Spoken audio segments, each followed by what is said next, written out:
ইনকিলাব মঞ্চের মুখপাত্র শরীফ ওসমান হাদীকে নিয়ে একটি পোস্ট দেওয়ার জেরে নিজের অফিসিয়াল ফেসবুক পেজ রিমুভ করে দেওয়া হয়েছে বলে অভিযোগ করেছেন সাবেক ক্রীড়া উপদেষ্টা আসিফ মাহমুদ সজীব ভুঁইয়া। প্রায় ৩০ লাখ ফলোয়ার সমৃদ্ধ তার ভেরিফাইড ফেসবুক পেজটি সম্প্রতি ফেসবুক কর্তৃপক্ষ সরিয়ে নেয় বলে তিনি জানান।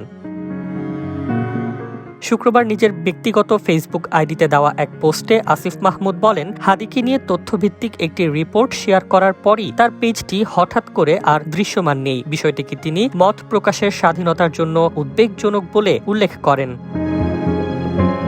পোস্টে তিনি দাবি করেন, তার শেয়ার করা কন্টেন্টে কোনো ধরনের সহিংসতা, ঘৃণামূলক বক্তব্য বা কমিউনিটি স্ট্যান্ডার্ড লঙ্ঘনের বিষয় ছিল না। তবুও কোনো পূর্ব সতর্কতা বা ব্যাখ্যা ছাড়াই পেজটি রিমুভ করা হয়েছে। এতে সামাজিক যোগাযোগ মাধ্যমে মত প্রকাশ ও রাজনৈতিক বক্তব্য নিয়ন্ত্রণের আশঙ্কা তৈরি হয়েছে বলেও মন্তব্য করেন তিনি।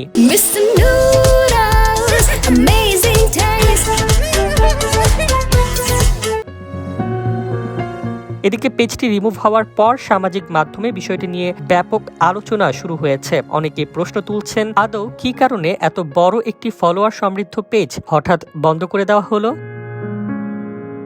ফেসবুক কর্তৃপক্ষের পক্ষ থেকে এখনো এ বিষয়ে আনুষ্ঠানিক কোনো বক্তব্য পাওয়া যায়নি।